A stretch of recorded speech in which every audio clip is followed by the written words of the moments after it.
All right. So the other day we watched something on. I think it is worth the conversation. I think it is. I think it is. I think it is. I think it is. I think it is. The other day we watched. Somebody sent me a clip of like Deaf Noodles. He was just watching basic like on TikTok where he just put up a clip of like the Hype House TV show, and they had a moment where Nikita Dragun had a conversation with Larray about her blackfishing. Now, I think the first thing to keep in mind is that it is 100% like a performative move. Okay, I want you to understand. Now, we can't watch it here because we'll get DMCA'd, which is what I talked about the other day, and that's what happened. But I wanted to talk about it again. It would get DMCA'd, but basically, Larray approached Nikita Dragun about the blackfishing. Now, the reason he did it is because I guess people were invalidating his blackness for not calling her out for it. And this moment works really well for both of them because he gets to seem like he actually cares about blackfishing, and then she gets to seem like she actually cares about her blackfishing. So I just want you guys to know, like, I don't. Like, everybody was like, "Yes, Larray, finally."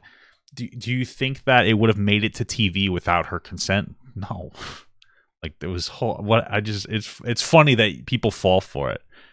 It's very funny that that people fall for it. Fam5 just resubscribed for 3 months. I love you, man. Can't wait for EP10 of the Mama and Papa. Thank you so much, brother. I appreciate that. So that being said, I wanted to open up a conversation about blackfishing in general more than anything else because I don't think that we're having the right conversation. I know some people might be like, Papa Gut, you're white, so you probably should sit this one out. And I understand the sentiment, but I've done a lot to educate myself on like blackfishing and the real issues behind them. And just I wanted to give you my perspective, right? So, yeah, you're right, I'm not white. You know, there might be people that watch this video that might be black and they might say, hey, I disagree at this point, but let me just follow me for this. Just follow me. Okay? So fundamentally, blackfishing... basically what blackfishing is, and it's when like a white, or I guess a non-black person dresses in a way to look black for black validation. That's really what it boils down to. There are different aspects of blackfishing. Like one aspect is literally just saying you're black when you're not. Obviously that's not good. Though normally when somebody identifies as being black when they don't have a black heritage, they're trying to they're trying to identify with the oppression of black people, especially in America, you know, and a lot of times they like to identify with that oppression so that they can seem like they're a victim in some. I'm not saying like black people do this, but when like a non-black person does this, they want to identify with the oppression so that they be like, look at me, I'm like cool, or like I'm oppressed, like blah blah blah. You know, people like to use it, like they like to tokenize black issues. And now that gets into a broader conversation of like, you know, identifications. It's just something to bring up for context that not every black person experiences the same level of racism as another. You know, if you, chances are, if you're somebody that grows up like in a northern state or like New York or whatnot, and you grew up like middle class to upper middle class, you didn't experience the same racism as somebody who grew up poor in like Alabama. And that's something that you should keep in mind, because not everybody's a monolith. You can't just say like, hey, everybody, like all black people are the same, all white people. No, nobody. There's 330 million people alone in America. Everybody's very different and has different experiences, and it's something that we should understand. Okay. Now that's obviously identifying as black is obviously wrong. But then there's other aspects of blackfishing, which you can kind of see here. One is tanning, right? One, I'm assuming the hair has something to do with it, braiding your hair, though it's not like black people aren't the only ones who braid hair. Their hair, I imagine maybe the makeup style, etc., etc. There are different aspects to blackfishing, and a lot of times people will say like, oh, they're doing it just for black validation. Here's the thing. I think what we have to understand is that we're getting to a point where we need to understand that like the concept of blackfishing in this context is probably a good thing. It just tends to have bad aspects to it, right? So first and foremost, I would argue that Nikita Dragun probably doesn't dress with this stuff here. Or like there's an N on her necklace. I was like, oh, but then I remember her name's Nikita. People who blackfish, or people who take on particular qualities, you'd say, like tanning your skin or whatever, probably aren't doing it with the express intent to mimic black culture and use blackness in a way to generate attention for themselves.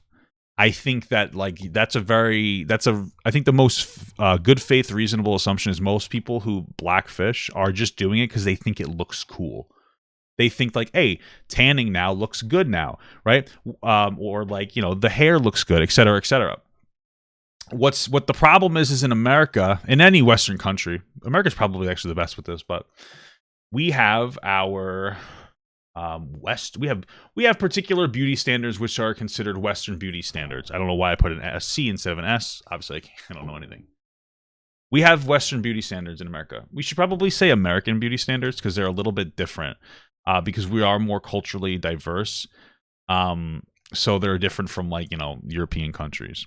So we have American beauty standards in America. I'm going to keep this to America that are very westernized, right? They're very westernized here. And Western beauty standards will generally dictate several things. That one, usually lighter skin is more attractive. The shape of your nose being like thinner is more attractive. More chiseled cheekbones are more attractive. You get the point, right? That's what you'd say is more. There's things that are associated with Western beauty. Being thinner is usually more attractive. And they're very white-centric beauty standards. White-centric beauty standards. Dude, I'm getting my S's and C's mixed up. White-centric beauty standards. Now, one thing that's unique to America is I remember growing up, this is constantly evolving. When I was growing up was when people first started to appreciate thicker bodies, right? So like the skinniness is going away.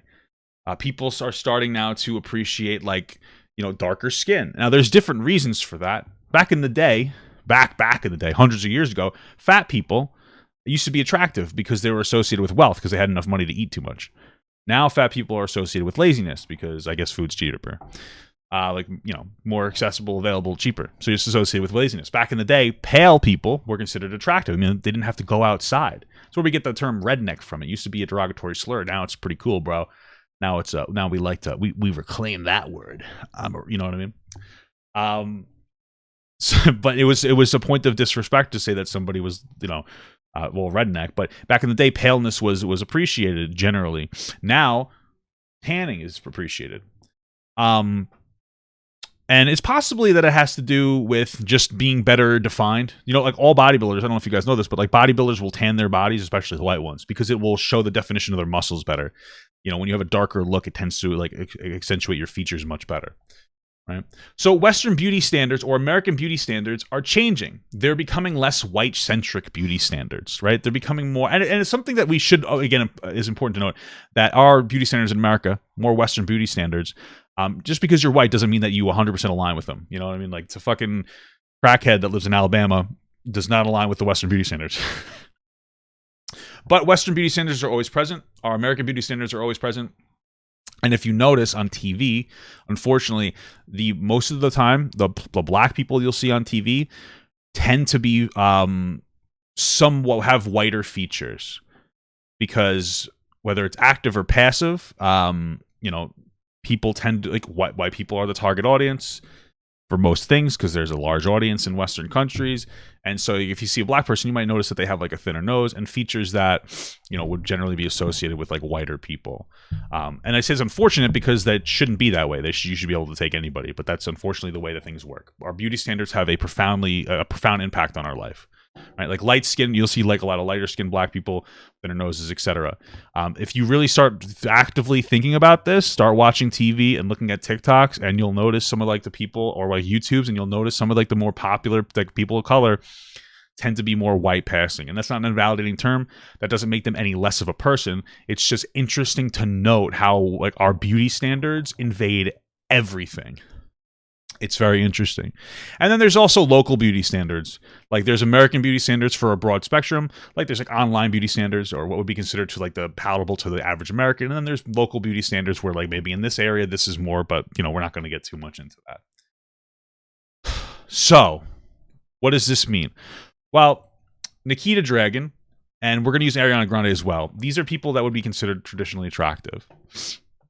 When Nikita Dragun wears something that, or Ariana Grande dresses in a way that would be considered more, what would you call, I don't know what they would say, black passing?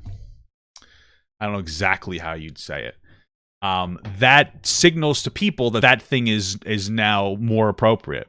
More likely, they're looking at that saying like, "Oh, I look attractive when I, utilize a particular thing," and so they'll put it on, and then that signals to people like, "Oh, that's a good. That's more attractive now." And so, attractive people are utilizing the halo effect to change Western beauty standards to be like less white centric. But even it's like Ariana Grande, pretty white passing, etc. Same thing with Nikita Dragun. Now, are they doing it actively? No. I don't think that they're actively like, we gotta make black bodies more attractive. But they're doing it passively. And that's a good thing, right? I also don't think that it's a good faith assumption to be like they're just looking for black validation. I think that they look at a particular style, they put it on their body, and they say, "Oh, I like the way I look in this, and so this is good." The problem that we come to, the frustration here, is a very fundamental frustration from the black community, and it's the question of why does it take a white or a white passing person to advocate for a thing to make that thing acceptable? Why couldn't you have just listened to black people in the first place? That's where a lot of it comes down to. And it's a really good point, because the reality is that like it's taking white passing attractive people to change the beauty standards to make black people seem more palatable to our beauty standards. And that's the really big point of frustration, which is why blackfishing has become such a predominant thing. The emotional, justifiable response is like, what the fuck? Why can't you just fucking listen to me? I remember I got a comment the other day on a YouTube video, where I talked about like implicit bias. And like somebody commented, it's like, "Oh, I really appreciate you talking about this. It's just unfortunate that like a fucking white man has to talk about it." And like, it's unfortunate a white man has to talk about this thing for people to listen when black people are already saying this. And it's like, yeah, that's a fair point. I understand where the frustration comes from. And I think that's where a lot of the issue does come from for this situation. But there's also another aspect to it that is a point of frustration. And it's something new to me that I don't know if I 100% agree with it. I'm still mulling it through my head. But it's the concept of over-sexualization of black features, right? So I remember I watched a video, and they showed that like when Ariana Grande looks more white passing, she's meant to be shown as like more innocent and like more angelic and more, in that capacity. But when she tans up and then she puts on like particular attire or whatever that's supposed to make her more like black, for lack of a better term, she tends to be more sexualized. That's the energy that's emanating off of her. And I don't know if I necessarily agree with that. It's still very new to me, but it is a very interesting concept. And what I will say is this. There's two things that I do want to say. And one of those things is, or there's three now, because I want to reopen paint, because I'm like a boomer that doesn't even know how to use paint. First and foremost, there is absolutely an issue with the way that the media perceives every group of person versus another group of person. But generally, when you stick to white women versus black women, the societal stereotype is that white women are like more innocent. I'm just gonna put in. I'm not gonna spell the whole. I can barely fucking write as it is. The stereotype is that white women are more innocent. White women are like the damsel in distress. Wow, dude, I put a B. That's incredible. Oh, fuck. They're the damsel in distress. They need to be protected. They're very feminine. That's pro. Oh my god, I can't even say. They're very feminine, or they're perceived as more feminine. And that's the way that you'll see, especially like thin, white, blonde girls presented in the media. Whereas black women tend to be more like the stereotype is that they're stronger, right? They're more aggressive. They're more aggressive. They're more feminine. Oh, excuse me. They're more masculine. And so, like, because of these societal stereotypes, I don't think it's unrealistic for that claim to exist, that when, like, for instance, Ariana Grande dresses more black, she's trying to be more sexualized, and when she dresses more white, she's trying to perceive herself as innocent. But I don't know if I fully agree with that. It's something new to me. Now, that being said, there's also another point that I wanted to talk about, and that is that is the reality of progression. So we started with like very white centric beauty standards, and as time is going on, we'll put it here. As time goes on, those beauty standards are changing, right? To being more inclusive, right? So we're evolving as a society to having more inclusive to different body types and different ethnicities and et cetera and et cetera. I think that people should start understanding the fundamental idea that, and I know this might sound silly, but no good deed goes unpunished. There's not a single move that you could ever make that's not going to potentially have a negative impact on something else. What you do, though, is you leverage that negative impact versus that positive impact, right? So let's see. Let's get like a life, for instance, right? Let's say you want to eat healthier, right? You start eating healthier. Well, the positive impact of it is that your body's going to like you more. You're going to live longer. You're going to be happier. You're going to have more energy, etc. The negative impact is your food's going to taste like shit, right? But you look and you say, well, that food tasting like shit is worth my longevity as a person and my healthiness and my happiness. You want to get a new computer? Well, it's going to be great to have a new computer that has better resources. It works faster. You can do more with it, but you have to spend money. There's genuinely not a single thing that you could really ever think of that didn't have a negative impact, even if it was like really small, right?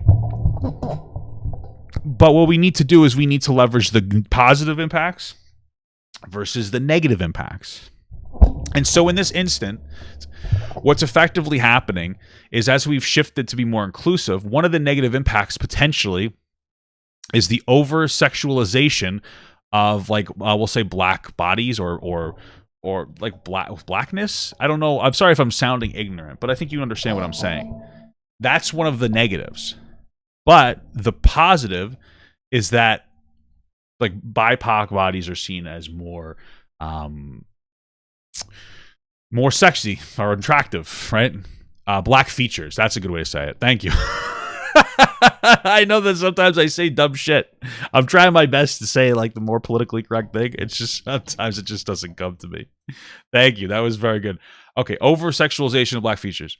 So the option here is one of two things. We can either effectively gatekeep black features, right? And I understand that there's a difference between like culture and features, right? Like if you have a culture, if there's something that means a lot to your culture, something generally like, let's say it's more religious or like, that's different. But like braids and like tanning and et cetera, those aren't those things. So we can either go gatekeep and we can go back to making it so that white features stay prominent, which I think is a bad thing. Or we can move forward and then we have to deal with this issue here. And that's basically the way that I think we should go, is that we should be able to move forward and deal with this issue instead. Because it's overall better, and that's what's going to happen. That's literally life, is that you make a step forward, and then you take 2 steps forward and 1 step back, basically. You take a couple steps forward, you realize, hey, we fixed this problem, but a new problem arises from fixing that problem. And then what we can do is be advocates to fix this problem. So then we need to make this like less sexualization with black features. I don't know what the negative would be, but you get my point. Now, there's probably one last thing that black people would be very frustrated about, and that is that like a white person that's able to be more black, you like, I don't know, take on black features, you could just take it away. You know what I mean? Like if Ariana Grande can go home and take the tanner off and she can take everything off, and black people, they can't do that. So I imagine that might be a point of frustration. But yeah, man, ultimately, that's what I want to talk about. Ultimately, too, it's your money. You do what you want. You dress how you want. I would make a reasonable assumption that like I know online spaces are usually we're having more intricate conversations. In person, I don't think most black people give a shit. It's your money. You do what you want. I remember seeing a TikTok of like an older black woman being like, hey, who fucking cares? She has braids. Who gives a shit? It's her money. Who fucking cares?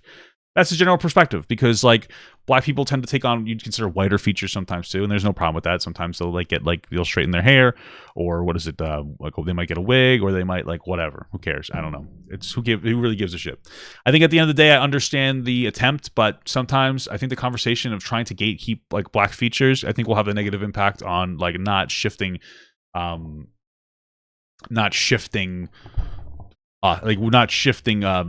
Western beauty standards. So something to keep up. I wanted to talk about that. Pretty Pogger. Minimaggot 212 just resubscribed for 2 months. Hey, thank you so much for the sub. Pops. Heart. Love you too. What were you asking? What would I do? What? What? Oh, a black person I was afraid of. I'm not gonna lie, as a black person, I was afraid how you were going to deal with this topic. I appreciate your overall point. Thank you. See, I know what I'm doing. Bro. I'm a little smarter than you think. I'm a little more smarter than you think. You know.